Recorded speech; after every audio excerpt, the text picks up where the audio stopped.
Vous écoutez un message enregistré à l'église CVV Paris. Pour plus d'informations, visitez notre site internet cvvparis.fr. Nous sommes dans une série de prédications sur le symbole des apôtres, ou autrement appelé le credo. Autre question, je commence par les questions. Pourquoi est-ce que vous savez ce que veut dire credo et pourquoi on appelle ce texte, cette confession de foi, credo? Voilà, parce que c'est le premier mot en fait de cette confession de foi, effectivement, en latin, credo, je crois. Et quand j'ai affirmé tout à l'heure ces affirmations sur Jésus, je vous ai dit Amen, et vous m'avez répondu à peu près tous en même temps Amen. Que veut dire Amen? Ça veut dire qu'il en soit ainsi, c'est vrai, je suis d'accord, je l'affirme. Mais en fait, en hébreu, ça veut aussi dire je crois. Et donc, à la fin d'une prière, lorsque nous disons Amen, on dit « Oui, vraiment, je le crois, ce que je viens de dire ». Et quand l'assemblée, les frères et sœurs avec moi disent Amen, ils sont en train de dire « Oui, ce que tu as dit avant là, moi aussi je le crois, c'est vrai ». On est en plein dans cette confession de foi, le credo, le symbole des apôtres. Et c'est pas facile, hein, en tout cas, de préparer des prédications sur ce thème en suivant ce credo. Adé, est-ce qu'on peut l'avoir en projection? Comme ça, on va le lire ensemble, si c'est possible. Et alors, je ne sais pas pourquoi c'est tombé sur moi, comme un fait exprès. J'ai un bloc. J'ai reçu un paquet cadeau énorme à traiter ce soir. Je pense qu'on aurait pu faire un week-end d'église rien que sur les phrases qui me sont échues là.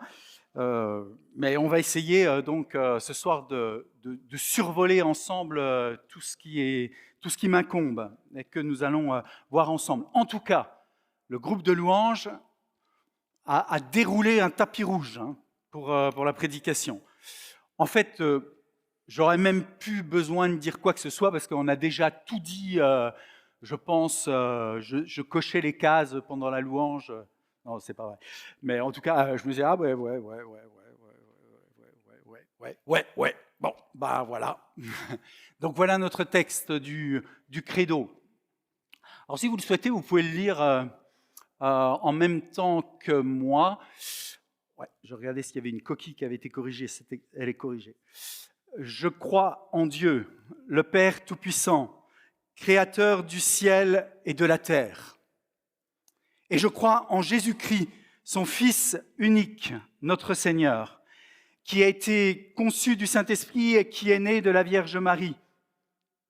Il a souffert sous Ponce Pilate, il a été crucifié, il est mort, il a été enseveli, il est descendu aux enfers. Et le troisième jour, il est ressuscité des morts et il est monté au ciel, il siège à la droite de Dieu, le Père Tout-Puissant. Et il viendra de là pour juger les vivants et les morts. Je crois en l'Esprit Saint, je crois à la Sainte Église universelle, à la communion des saints, à la rémission des péchés, à la résurrection de la chair et à la vie éternelle. Amen. En fait, pourquoi est-ce qu'on a cette confession de foi? Vous savez que vous ne le savez peut-être pas, mais tout étudiant en théologie doit produire une confession de foi. Et en général, les confessions de foi des étudiants en théologie sont un chouïa plus longues que celle-là. Celle-ci, elle est ramassée, c'est un condensé. Ce matin, à Sud-Est m'est venue cette image. En fait, c'est comme le café. Ouais, ça va parler à Nishma, le café. On peut avoir plusieurs sortes de café. Hein. On peut avoir des ristretto. Ben voilà, c'est comme si cette confession de foi, là, c'était voilà, un café serré, bien dense. Voilà. Et puis, on peut avoir des cafés plus allongés. Alors, ça ne veut pas dire qu'il y a des confessions de foi qui sont diluées. Ce n'est pas ce que je suis en train de dire. Mais qui développent de manière plus large certaines thématiques. Par exemple, vous allez voir que dans dans cette confession de foi, là, il n'y a aucun chapitre sur l'éthique, par exemple. Chose qui, pour un étudiant en théologie aujourd'hui, il a intérêt à y mettre quelques chapitres, hein, vu les débats de société que nous avons en ce moment. En fait, pourquoi cette confession de foi ? Tout simplement, il y a un objectif qui est là, comme nous l'avons tout à l'heure proclamé, professé ensemble, et si on le fait de manière régulière, eh bien, et en disant ce « Amen » à la fin, on peut s'approprier toutes les affirmations qui sont données dans ce texte, et les prendre pour soi et se les appliquer pour notre propre vie. En fait, on a l'habitude de dire qu'il nous faut une saine orthodoxie. L'orthodoxie, c'est on va dire notre théologie, notre compréhension de la foi. Il faut qu'elle soit saine. Et donc, ce texte vient dire aux croyants de l'époque et aux générations de croyants qui se sont succédés et qui ont professé cette confession de foi, eh bien, ils ont un socle, on va dire, solide concernant l'orthodoxie, et il faut donc une saine orthodoxie que nous pouvons retrouver dans ce texte pour avoir une saine orthopraxie, c'est-à-dire une bonne pratique de la foi au jour le jour. Autrement dit, si nous voulons être un bon témoin de Jésus-Christ, il faut que nous soyons bien enracinés dans la foi. Sinon, nous sommes comme des enfants ballottés à tout vent de doctrine, comme dit la parole, et voilà, nous ne pouvons pas confesser, affirmer de manière saine et convaincante le message de la bonne nouvelle. Donc voici une des raisons pour lesquelles il y a ces confessions de foi, celle-ci en particulier, et la raison pour laquelle nous tournons nos regards depuis quelques semaines dessus. Et donc, comme je vous le disais tout à l'heure, j'ai un grand bloc, un gros paquet cadeau qui m'est arrivé dans le découpage des prédications. Et donc, le voici. Il a souffert sous Ponce Pilate, il a été crucifié, il est mort, il a été enseveli, il est descendu aux enfers, le 3e jour, il est ressuscité des morts, il est monté au ciel, il siège à la droite de Dieu, le Père Tout-Puissant. J'en ai approximativement 30% quoi, à faire en 3 heures, maintenant encore. Allez, c'est parti. Alors, je vous propose de reprendre ces affirmations les unes après les autres et d'y trouver un ancrage biblique et d'essayer de les détailler un peu ensemble. Il a souffert sous Ponce Pilate. Cette affirmation, à mon sens, revêt... c'est pour moi à propos ? Oui. Merci. Il n'y a pas de café.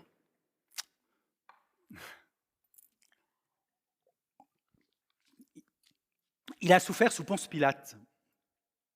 Pour moi, cette affirmation revêt 2 facettes importantes. Ça pourrait passer comme ça au milieu du texte, inaperçu, mais quand vous vous rendez compte, avec un texte si condensé, chaque affirmation a de la valeur. Donc, il a souffert sous Ponce Pilate. Qu'est-ce que ça vient faire là au milieu ? Je vous propose deux propositions importantes pour venir appuyer cette affirmation. La première, à mon sens, vient réaffirmer ce qui vient d'être dit juste avant, la pleine incarnation du Christ, qui a été conçu du Saint-Esprit, qui est né de la Vierge Marie. Ça vient s'ancrer, ça vient s'attacher, ça vient souligner, sublimer cette affirmation-là, le fait de dire « il a souffert sous Ponce Pilate ». Oui, Jésus était vraiment un homme. Ce n'est pas juste comme certains, au cours de l'histoire de l'Église, ont voulu le faire penser à un semblant d'homme qui serait passé par ici, donnant un semblant d'enseignement. Non, c'est un homme fait de chair, de sang, qui est venu. Et sa venue s'inscrit dans la chronologie humaine. Et nous pouvons dater sa venue. Et donc, en vérifier la véracité. En fait, on pourrait faire comme l'évangéliste Luc. Vous savez, il écrit à Théophile et il lui dit, voilà, Théophile, j'ai recherché, voici les recherches que j'ai faites, et voici ce que l'on peut dire concernant Jésus, le Christ. Et voici son cheminement ici-bas. Tome 1, Évangile de Luc. Tome 2, Actes des apôtres, ou ce que les apôtres ont fait sous la conduite de l'Esprit, dit ce tome-là, on va dire. Eh bien, on peut en vérifier la véracité.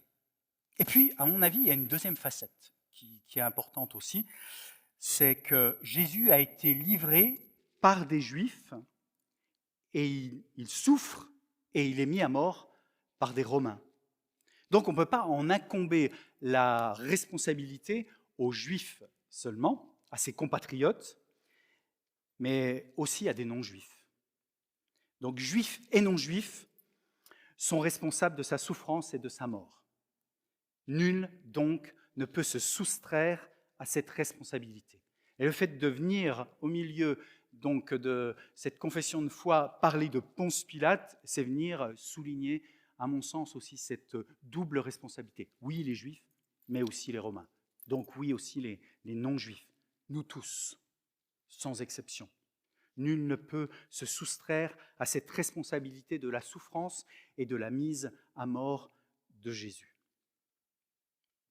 Il a été crucifié, il est mort et il a été enseveli. L'évangile de Marc, au chapitre 15, versets 37 à 39, nous dit cela. Jésus poussa un grand cri et mourut. Le rideau... Ah, mais avant de lire ce texte, en fait, je voudrais en lire un autre avec vous. Je voudrais en lire un autre avec vous. Il a été crucifié. Il est mort. Et j'aimerais lire avec vous un texte qui se trouve dans l'Ancien Testament, parce qu'à ce moment-là, sur la croix, je fais un ajout, je n'ai pas dit ça ce matin. C'est pour ça que ce soir, on a 3 heures et pas le matin. Et donc, Jésus est sur la croix, et il y a un passage qui déroute bien souvent les premiers, quand on lit en premier l'Évangile. Voilà, Jésus dit « Eli, Eli, lama sabachthani ». Et dans la Bible en français, bien souvent, c'est dit comme ça, parce que sinon, on ne comprend pas la suite du texte. Et la suite du texte, c'est en gros, il y en a qui disent en dessous de la croix, là, autour, « Hey, il appelle Élie, il appelle Élie !» Et en fait, ce n'est pas ça qui se passe. La foule qui est là rassemblée est complètement déconcertée. Ils ne savent pas ce qui se passe, ils ne comprennent pas, sauf certains, très certainement, ceux qui sont versés dans les Écritures, ceux-là même qui ont fait condamner Jésus. Ils ont capté de quoi parle Jésus, la signification de cette parole. En fait, Jésus est en train de citer un texte des Écritures. Ce texte se trouve bien sûr dans l'Ancien Testament, et c'est le psaume 22. Facile à retenir, c'est juste avant le psaume 23, qu'en général on connaît, puisque c'est le psaume sur le bon berger.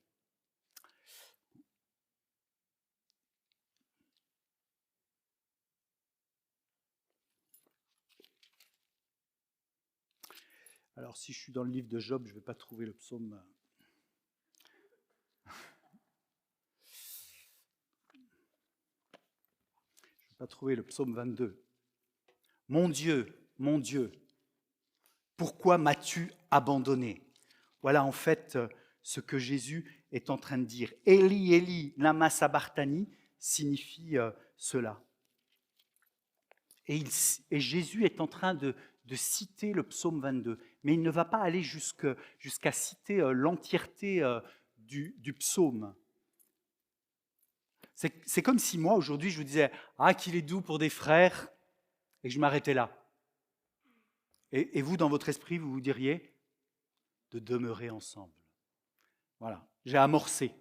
Et ça vient parce que vous connaissez le texte. Hein. Et bien voilà, Jésus, en gros, c'est comme le petit pousset, il jette quelques petits cailloux et ceux qui veulent me suivre, qu'ils me suivent. Vous allez pouvoir trouver le chemin. Eh bien, il fait pareil avec le psaume 22, là. Il commence à le citer Et en fait, ceux qui connaissent ce texte voient en fait, alors qu'il y a les ténèbres qui viennent d'assombrir tout le Golgotha, là, eh bien, il y a d'un seul coup une clarté qui est en train de se faire dans leur esprit. Mon Dieu, pourquoi m'as-tu abandonné? Pourquoi restes-tu si loin sans me secourir, sans écouter ma plainte? Mon Dieu, le jour je t'appelle au secours et tu ne me réponds pas. Et la nuit encore, je suis sans repos. Vous imaginez Jésus en train de citer ce texte et qui, en fait, ce texte est en train de retracer ce que Jésus a vécu. Pourtant, tu sièges sur ton trône, toi, le Dieu saint, qu'Israël ne cesse de louer. Nos ancêtres t'ont fait confiance, ils comptaient sur toi et tu les as mis à l'abri. Ils t'ont appelé au secours et tu les as délivrés. Ils t'ont fait confiance et tu ne les as pas déçus. Moi, on me traite comme une vermine. Je ne suis plus un homme. Les gens m'insultent. Tout le monde me méprise. Tous ceux qui me voient se moquent de moi. Ils font la moue. Ah, il a remis son sort au Seigneur. Eh bien, que le Seigneur le tire d'affaire. Le Seigneur l'aime. Eh bien, qu'il le sauve. Seigneur, c'est toi qui m'as tiré du ventre de ma mère, qui m'as mis en sûreté contre sa poitrine. Dès ma naissance, j'ai été confié à toi. Dès le ventre de ma mère, tu as été mon Dieu. Ne reste pas loin de moi, le danger est proche et personne ne vient à mon secours. Mes adversaires sont autour de moi comme de nombreux taureaux.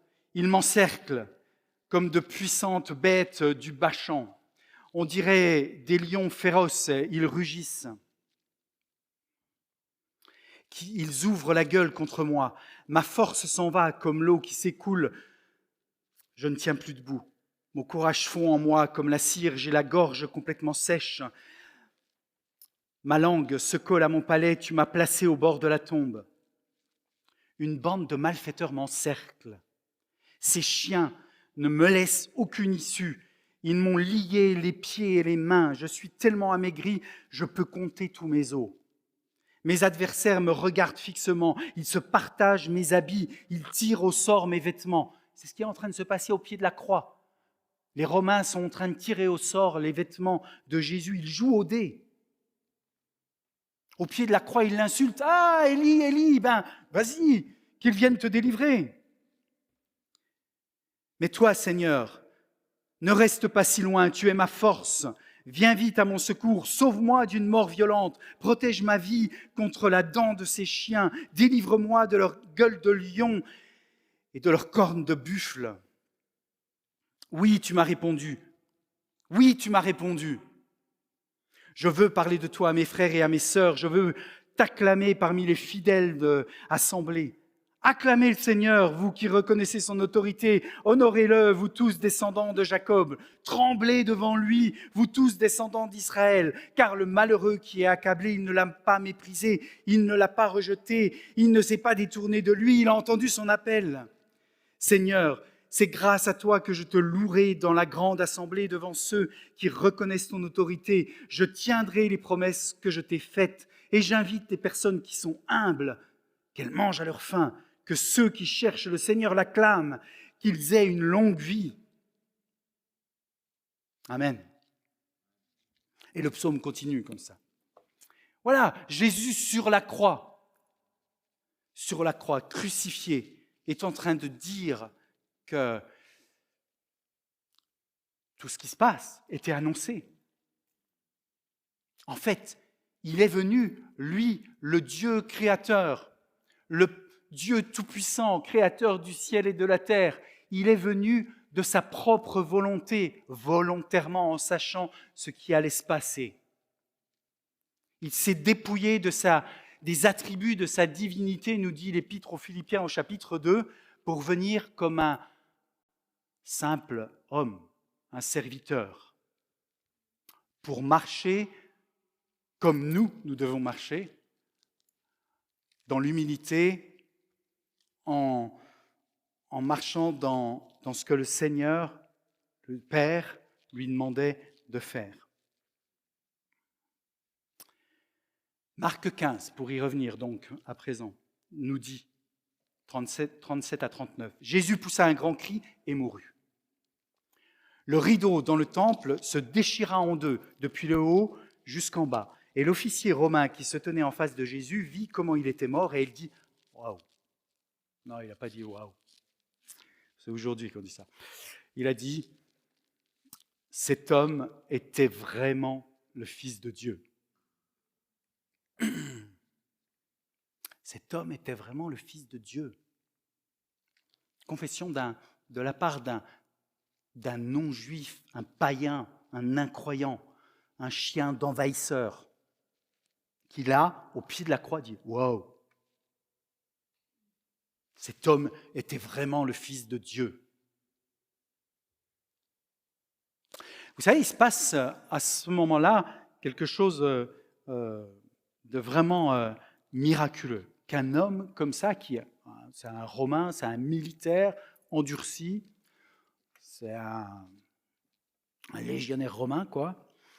Et là, face à Jésus qui expire, qui rend son dernier souffle, il dit vraiment c'était le Fils de Dieu. Vous savez, ils ont vérifié si Jésus était mort. Ils ont planté une pique dans son côté, et voilà, pour vérifier qu'il soit mort. Et les brigands qui étaient crucifiés de chaque côté de Jésus, eux étaient encore en train de gémir. Et donc, ils leur ont cassé les jambes. Donc, ils sont là, suspendus, et plus aucun moyen de se soutenir comme ça. Et donc, c'est pour abréger leur vie. Et Jésus, il ne lui casse pas les jambes, parce qu'ils ont vérifié, et il est mort. Et c'est ce que dit la Bible, dans l'Ancien Testament, que ses os ne sont pas brisés. Encore une prophétie qui s'accomplit, là, à ce moment-là. Il est mort. Il a été enseveli. Jésus est descendu de la croix et on le met dans un tombeau. Et la pierre est roulée. On a chanté cela tout à l'heure dans un des chants.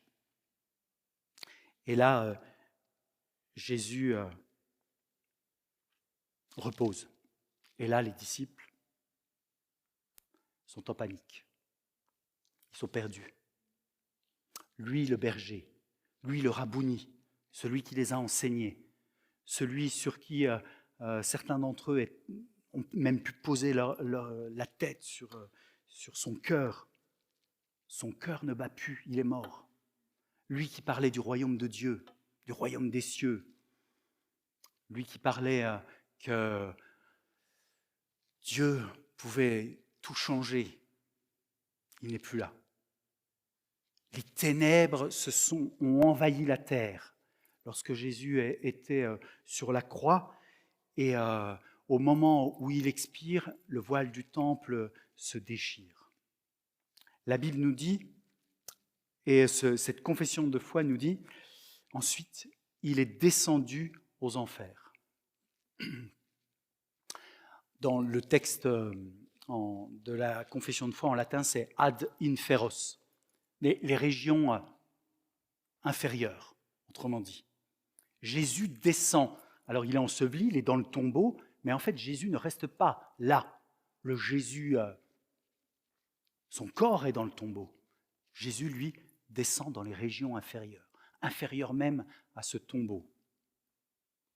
Il y a une portée spirituelle, il y a un vécu spirituel qui se passe pendant que les disciples sont dans la déroute, pendant que les Juifs, les chefs juifs pensent avoir gagné la partie, pendant que les Romains, eux, surveillent le tombeau et pensent que ça y est, ça va être calme.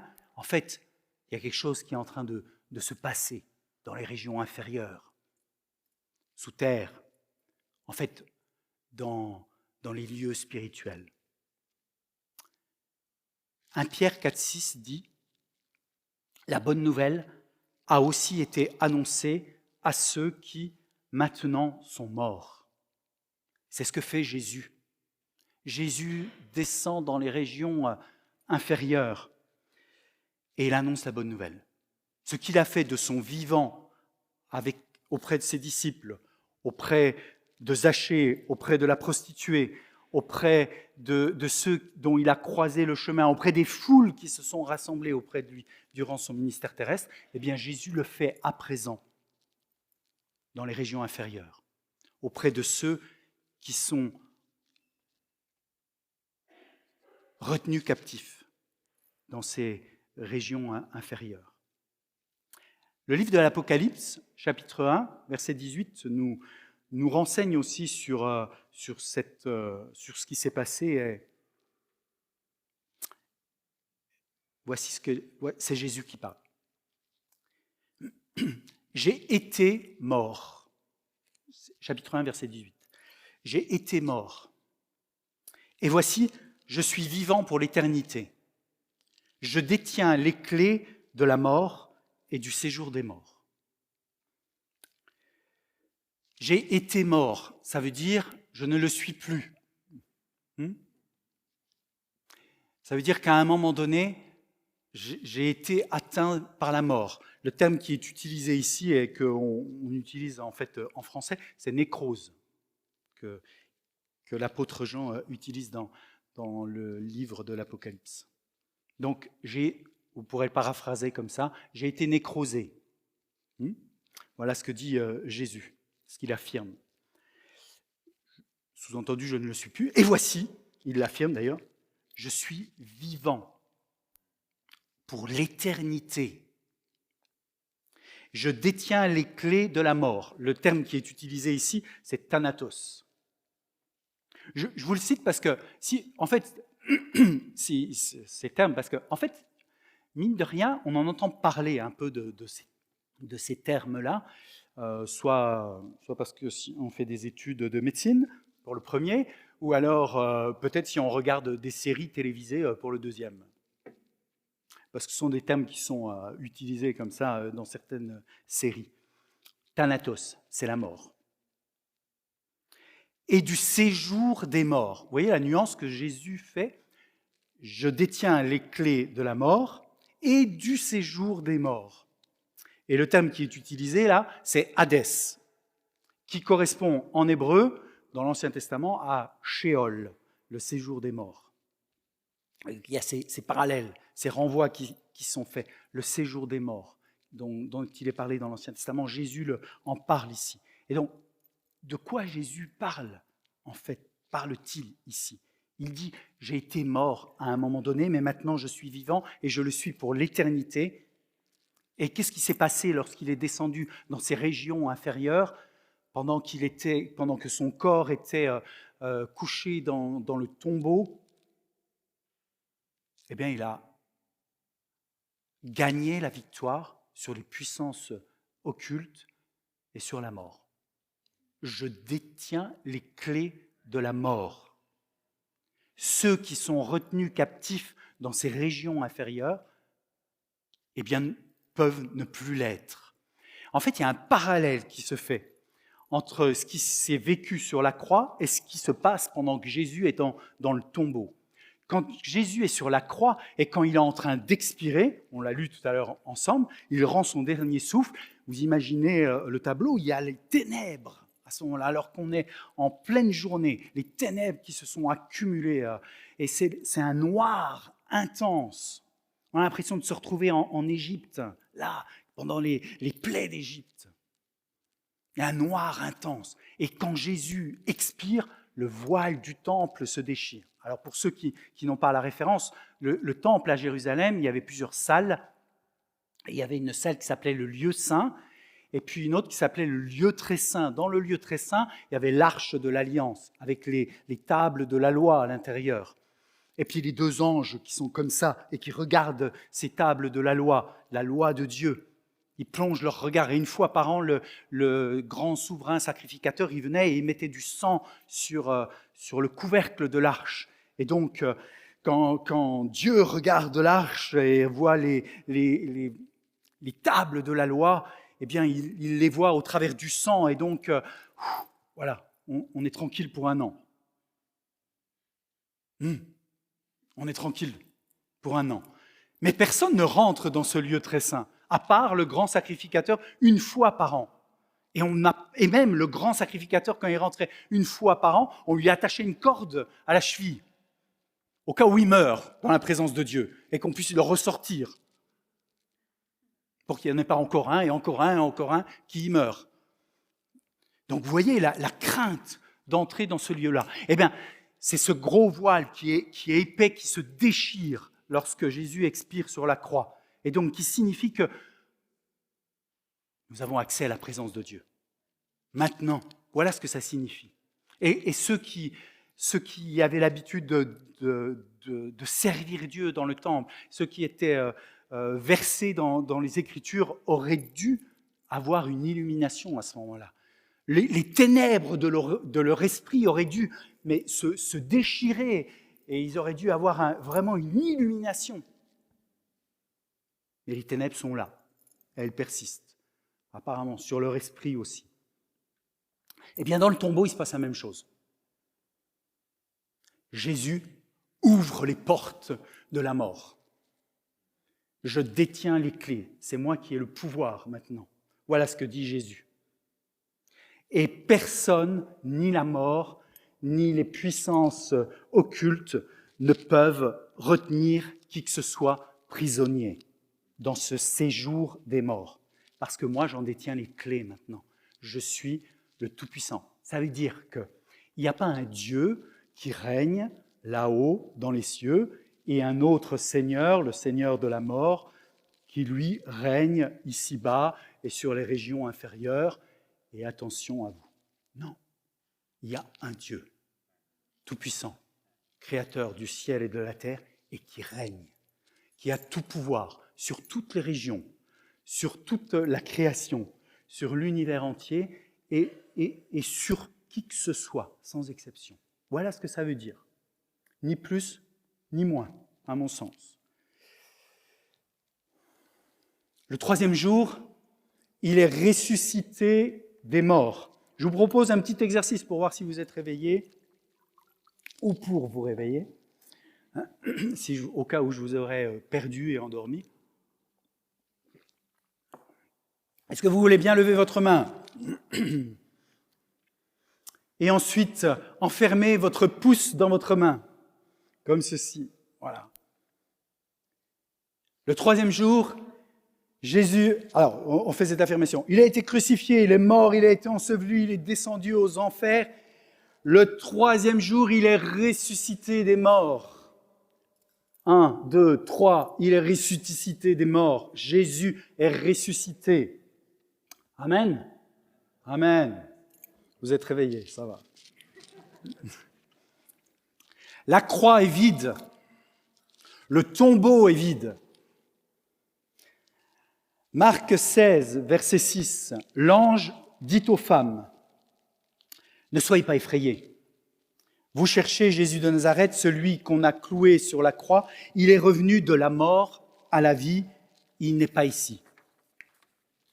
Regardez, voici l'endroit où on l'avait mis. » Et donc l'ange montre le tombeau. Le tombeau est vide.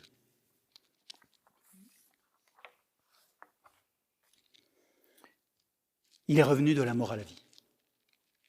Il est ressuscité. Que veut dire ressuscité ? En fait, si vous ne fréquentez pas les églises, vous ne pouvez pas savoir ce que ça veut dire, ressuscité. Le sens, on va dire, profond, les implications de ce sens, résurrection, ressuscité. Et donc, je vous propose de vous l'expliquer. En fait, dans le texte grec du Nouveau Testament, ressusciter, c'est le terme qui est employé, c'est se tenir à nouveau debout. Anastasia, se tenir à nouveau debout. Et c'est ce que ce texte dit. Il est revenu de la mort à la vie, il n'est plus ici, il est ressuscité, et bien il se tient à nouveau debout. Jésus qui a été cloué sur la croix, qui est mort, qui a été enseveli dans le tombeau est vide, Jésus se tient à nouveau debout. Voilà ce que ça signifie. Jésus se tient à nouveau debout, ça veut dire il est vivant. Et Apocalypse 1, verset 18, que nous avons déjà cité tout à l'heure, eh bien, nous l'affirme. Je suis le vivant. Voilà ce que dit Jésus.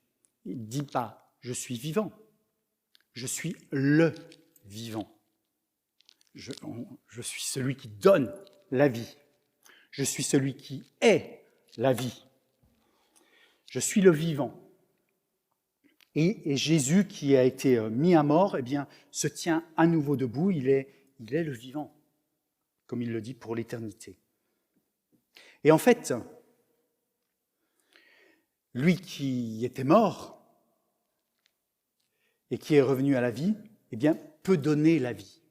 Et c'est la raison pour laquelle nous faisons baptiser par immersion.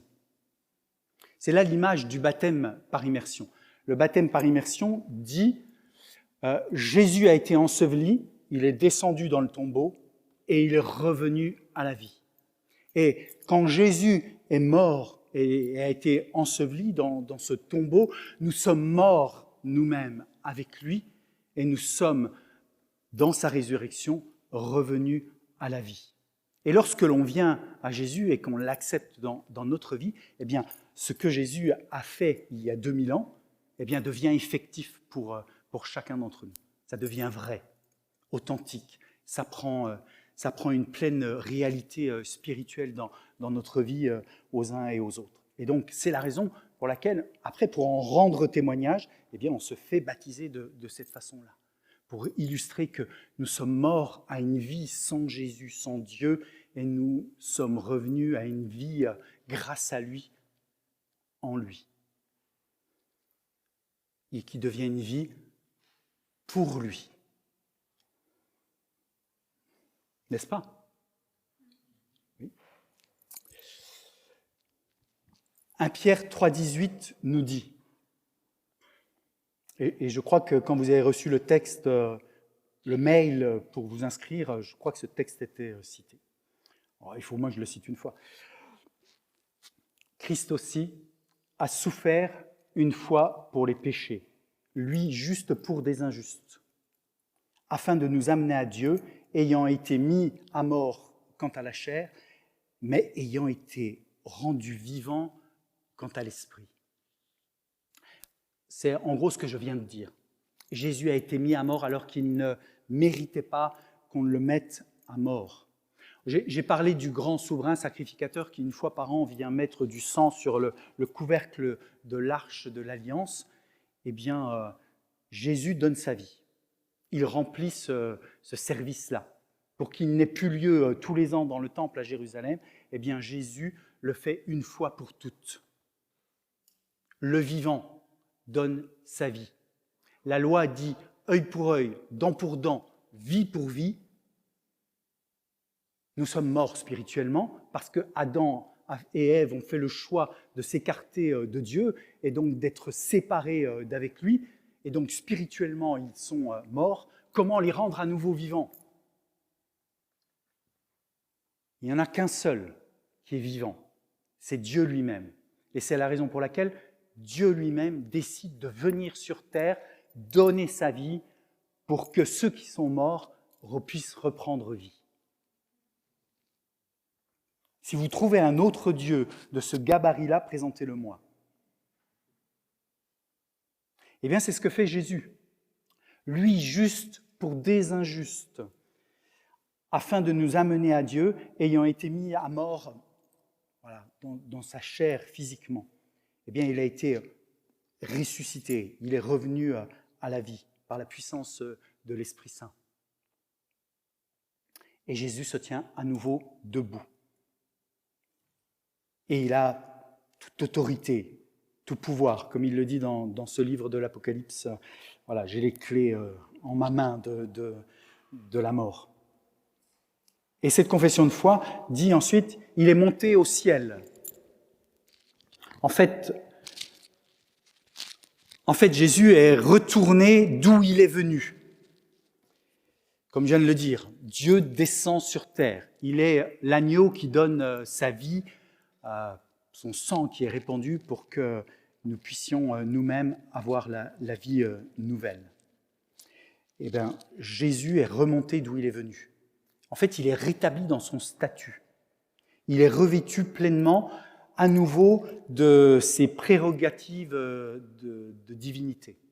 Parce que Jésus, lorsqu'il est descendu sur la terre, quand il a quitté son trône de gloire, eh bien, il s'est dépouillé, il nous dit l'épître aux Philippiens, il s'est dépouillé de ses attributs divins et il a accepté de naître comme un simple enfant et d'apprendre comme un enfant à marcher dans les préceptes, dans la volonté que le Père lui indiquait. Alors il y en a certains au cours de l'histoire de l'Église, et encore actuellement, il y en a certains qui justement mettent ça en avant pour dire que Jésus n'est pas Dieu, puisqu'il ne fait que ce qu'il voit faire au Père, puisqu'il suit les indications du Père. Mais en fait, c'est une parenthèse qui est là, le ministère terrestre de Jésus. Il faut prendre en compte l'avant-venue de Jésus. Jésus règne. Jésus existe de toute éternité. Jésus est Dieu. Il est venu, il a quitté son éternité, il s'est dépouillé de ses attributs divins pour marcher comme un homme peut marcher. En marchant nous montrant comment marcher avec le Seigneur.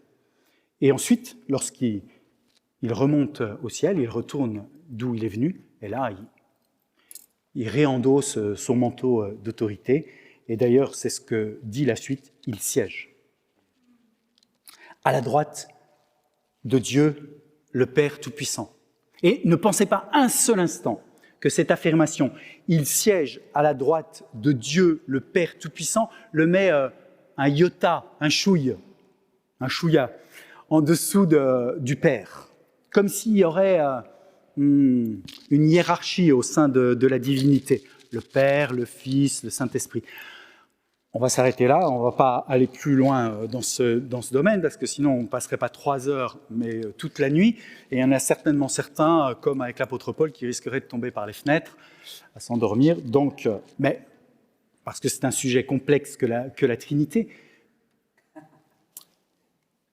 Mais cette affirmation-là ne place pas Jésus sous un chouïa en dessous du Père. Être à la droite de Dieu le Père, la droite, c'est la position d'autorité. Et donc, ça signifie qu'il est pleinement en train de régner. Il a la position de celui qui règne. Il a la position du Tout-Puissant. Hébreux 12, chapitre 12, verset 2, la fin du verset 2, il a enduré la mort sur la croix en méprisant la honte attachée à un tel supplice, et désormais, il siège à la droite du trône de Dieu. Et si vous prenez dans le livre du prophète Ésaïe, il dit que ce passage que le Seigneur nous soutient de sa droite triomphante, Ésaïe 41, 10. C'est la même chose, la droite triomphante. La droite, c'est dans la pensée biblique, c'est la position d'autorité. Et donc Jésus est pleinement en position d'autorité lorsque ce texte et la Bible affirment qu'il siège à la droite de Dieu, le Père Tout-Puissant. Il a les pleins pouvoirs pour agir aujourd'hui, c'est ça que ça signifie. Jésus aujourd'hui a tous les pouvoirs. Il a toute l'autorité. Lui, le vivant, qui a vaincu le péché, les puissances occultes et la mort, il est tout-puissant. Aujourd'hui. Et il est tout-puissant aujourd'hui pour toi. Et Jésus nous appelle les uns et les autres à être au bénéfice de tout ce qu'il a accompli. Jésus, qui a souffert sous Ponce Pilate, qui a été crucifié, qui est mort, qui a été enseveli, qui est descendu aux enfers, qui le 3e jour est ressuscité des morts, est monté aux cieux, est assis à la droite de Dieu le Père Tout-Puissant, le vivant. Ce Jésus t'appelle. Si tu ne le connais pas encore ce soir, Jésus t'appelle. Et il te dit, j'ai donné ma vie pour toi. Ta vie, ta personne ont du prix à mes yeux. Et il t'appelle. Et il te dit, viens à moi. La Bible nous dit que, j'ai dit tout à l'heure qu'il est l'agneau qui donne sa vie pour remplacer les sacrifices qui étaient faits dans le temple à Jérusalem. Il est cet agneau qui donne sa vie. Elle dit aussi qu'il est le lion, celui qui rugit, celui qui est en position d'autorité. La Bible nous dit aussi qu'il est la porte. Et que cette porte qui nous amène, qui nous permet d'entrer et d'entrer dans la présence de Dieu. La Bible nous dit aussi qu'il est le bon berger. Vous pourrez lire, on a lu ensemble le psaume 22, vous pourrez lire le psaume 23 ensemble pour vous-même. Voilà, il est le bon berger, celui qui prend soin de ses brebis. Jésus veut prendre soin de toi. Il est celui qui t'aime, celui qui veut te dorloter, celui qui veut te relever, celui qui veut te guérir, celui qui veut te remettre debout sur tes pieds, celui qui veut t'aider à marcher, celui qui veut venir illuminer ton entendement pour que tu comprennes que ta vie prenne un sens aujourd'hui, et un sens en vue de l'éternité aussi. Jésus t'appelle. Est-ce que tu vas répondre? Il t'appelle à entrer dans une vie nouvelle. Il veut que sa puissance de résurrection vienne inonder tous les aspects de ton existence, tous tes projets, tout ce qui fait que qui tu es. Jésus t'appelle. Ça s'appelle une nouveauté de vie, entrer dans la vie nouvelle. Et pour ce faire, eh bien, il faut faire comme l'officier romain. Il faut venir au pied de la croix. Il faut venir au pied de la croix et dire « Waouh, vraiment, lui, c'est le Fils de Dieu ». Et lorsque l'on dit cela, eh bien, Jésus nous tend la main, il nous prend et il nous remet debout. Lui, celui qui se tient debout, qui est le vivant, il nous remet debout et il nous fait entrer dans une vie nouvelle. Il nous prend sur ses épaules comme le bon berger et prend soin de nous et il rétablit les choses dans notre vie, il nous guérit dans notre psychologie, dans les aspects spirituels de notre vie, mais aussi dans notre agenda, dans nos projets de vie, dans notre compréhension de qui nous sommes, de qui sont les autres, de qui il est. Tout se chamboule et tout reprend de la place, une place différente. Prend de l'ordre. Jésus veut faire cela pour toi. Et lorsqu'on a fait cela, qu'on est entré dans une vie nouvelle, et c'est certainement le cas pour la majorité d'entre nous, Jésus continue de nous dire « Je t'appelle. Je t'appelle à la vie. » Colossiens chapitre 3, versets 1 à 2 dit « Vous avez été ramenés de la mort à la vie avec le Christ. Alors recherchez les choses qui sont au ciel, là où le Christ siège à la droite de Dieu. Préoccupez-vous de ce qui est là-haut et non de ce qui est sur la terre. » Voilà l'interpellation, une des interpellations, mais que la Bible nous donne, et l'interpellation que j'ai envie de nous donner ce soir.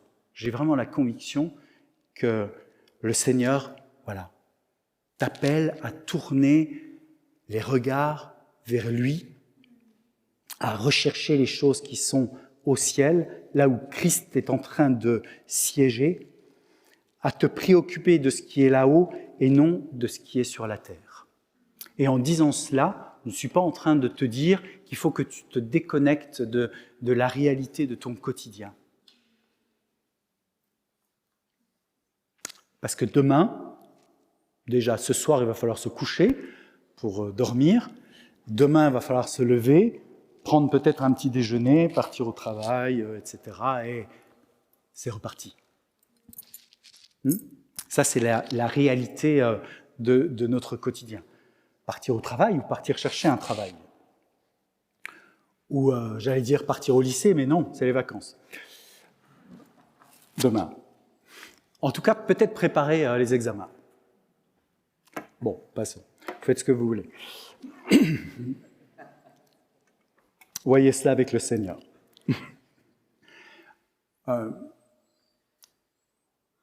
Il est celui qui nous appelle à la vie. Et donc, pas déconnecter notre quotidien de la réalité spirituelle, mais en fait la transcender. En fait, on peut être encombré jour après jour par notre quotidien, par notre travail, par les difficultés au travail, on est le 20 aujourd'hui. Vous savez qu'aujourd'hui, le 20, c'est les 2/3 du mois, et il y en a beaucoup en France et ailleurs qui n'ont plus d'argent sur leur compte. Et donc ça va commencer à être dur, parce qu'il y a encore 10 jours à tenir. On est en février, un peu moins. Mais ça va être dur, hein. Ça commence à être difficile. Donc, qu'est-ce que je vais manger demain? Comment est-ce que je vais pouvoir aller faire des courses? Et ça peut encombrer, mais d'une manière vraiment phénoménale. Parce qu'en plus, il y a la faim au ventre qui est là, qui tenaille. La soif, etc.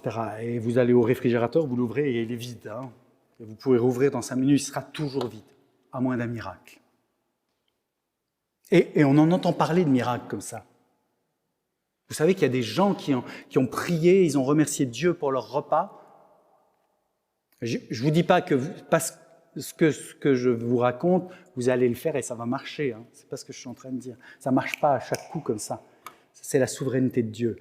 Mais en tout cas, on entend des témoignages comme ça, partout à travers le monde, enfin à plusieurs endroits et à des époques différentes, des gens qui se sont assemblés, qui n'avaient rien à manger et qui ont prié, qui ont dit « Merci Seigneur, merci parce que tu es celui qui pourvoit à tous nos besoins. » Et moi, on m'a raconté, le témoignage, il y a la sonnette qui a sonné, ils sont allés ouvrir et il y avait un sac de victuailles devant la porte. Et ça c'est du vécu. Quand vous vivez ça, je peux vous dire que quand même. C'est un sac de courses qui est bien lourd et qui vient apporter vraiment un grand réconfort. Ça donne une larme à l'œil, quoi. Hein. Bon. Ce que je veux dire par là, c'est que Dieu est souverain et qu'il peut faire des miracles de cet ordre-là. Il peut aussi vous apprendre à mieux gérer votre budget. Ça prend un peu plus de temps en général, mais il peut vous apprendre si vous êtes disposé à le faire. Jésus vous appelle et il veut que sa vie vienne vous inonder. La vie nouvelle. Voilà. Et que vos pensées, que vos projets, quels sont vos projets? Qu'est-ce que vous voulez faire? Il y a plein de monde qui ont arrêté, stoppé leurs projets parce qu'il paraît qu'il y a eu une pandémie sur la planète Terre. Et donc, tout s'est arrêté, semble-t-il. On m'a montré une vidéo, j'y croyais pas. Je dis, c'est pas vrai, ça n'existe pas, ça. Non, je plaisante. C'était New York, c'était plusieurs villes comme ça, Paris, la capitale, vide. Il y avait les pigeons, les animaux qui commençaient à revenir, les faons, les canards, des choses voilà, comme ça. Les humains avaient disparu. Et c'est la réalité. C'est ce qu'on a vécu, vous vous en souvenez? Pour la plupart d'entre nous. Vous avez arrêté de travailler, en tout cas en présentiel. Et voilà. Eh bien, Jésus est celui, et pour certains d'entre nous, leurs projets se sont stoppés. Et c'est la pagaille dans leur tête. On commence à entendre parler d'entreprises qui ferment, qui baissent le rideau, qui subissent les contre-coups là, de ce qui s'est passé. Donc, ça vient chambouler vraiment nos vies, encore aujourd'hui. On n'a pas tourné la page encore. Bon, désolé de parler de cet événement qui est prégnant, hein, mais pour vous dire que c'est la réalité de notre quotidien, eh bien, Jésus peut venir intervenir dans votre vie à ce sujet-là. Peut-être que vous avez perdu votre travail, peut-être que c'est dur d'en trouver un en ce moment. Jésus peut vous accompagner. Il peut vous porter. Approche-toi de lui, confie-toi en lui, confie-lui tes projets, confie-lui tes détresses, confie-lui tes préoccupations, confie-lui ta peur du lendemain. Jésus est celui qui se tient debout, celui qui a vaincu les ténèbres, celui qui a vaincu la mort, celui qui est ressuscité, celui qui est le vivant. Il est vivant pour toi, avec toi, à tes côtés. Et il peut te porter, il peut te soutenir, il peut te redonner la vie aujourd'hui. Est-ce que tu le veux? Est-ce que tu le veux? Si tu le veux, dis-le. Seigneur, je le veux. Disons-le maintenant. Seigneur, je le veux. Si vous avez besoin que Jésus vienne vous visiter, dites-le maintenant. Jésus, viens me visiter. Jésus, viens prendre mes difficultés. Jésus, viens prendre ces peurs, ces craintes du lendemain que j'ai. Seigneur, je veux redire que je me confie en toi, que j'espère en toi. Seigneur, j'ai besoin que tu viennes me visiter tout à nouveau pour me redonner peut-être goût à la vie, goût aux études, goût au travail. Peut-être, Seigneur, que tu viennes faire en sorte que je puisse remplir mon réfrigérateur maintenant, demain, Seigneur. Seigneur, que j'ai besoin que de nouvelles amitiés puissent se tisser, Seigneur, parce que je me sens seul, je me sens isolé, j'ai besoin, Seigneur, que tu viennes me visiter, renouveler les relations, Seigneur, redonner vie à des relations qui se sont éteintes. Seigneur, j'ai besoin que tu viennes me guérir, parce que j'ai été touché de plein fouet par ce virus. Et j'en porte encore aujourd'hui les séquelles, les conséquences, les entraves. Seigneur, viens, toi qui es le vivant, viens redonner vie pleinement et entièrement à mon corps, maintenant. Jésus, toi notre Sauveur, toi notre Libérateur, viens maintenant et tiens-toi debout, toi notre avocat. Toi qui es celui qui donne la vie, qui redonne la vie, viens Seigneur, nous bénir, nous réconforter, nous consoler, nous choyer maintenant Seigneur. Amen. Des chants que nous avons chantés, il y avait ces paroles. Jésus, merveilleux nom, qui est semblable à toi, ô Dieu, Jésus, ton précieux nom est digne d'hommage. Consolateur. Jésus peut vous consoler. Divin rocher, lorsque la tempête se déchaîne, eh bien nous pouvons être debout sur le rocher qu'est Jésus et être à l'abri de la tempête. Libérateur, il est celui qui a les clés et qui peut faire sauter tous les verrous et nous libérer de toute entrave. Prince de la paix, il est celui qui vient mettre le calme là où il y a la tempête, quelle que soit la tempête qui est concernée. Et il est le Dieu créateur, le Fils qui est bien-aimé, il est le roi serviteur, il est le Seigneur couronné, il est le commencement, l'ultime fin. La Bible dit l'alpha et l'oméga. Il est le soleil levant, l'étoile du matin. Jésus peut faire lever un nouveau soleil sur notre quotidien. Il peut être l'étoile qui nous guide lorsqu'il y a l'obscurité. Il est le Dieu tout-puissant, le Dieu trois fois saint, le Sauveur vivant et le Maître souverain.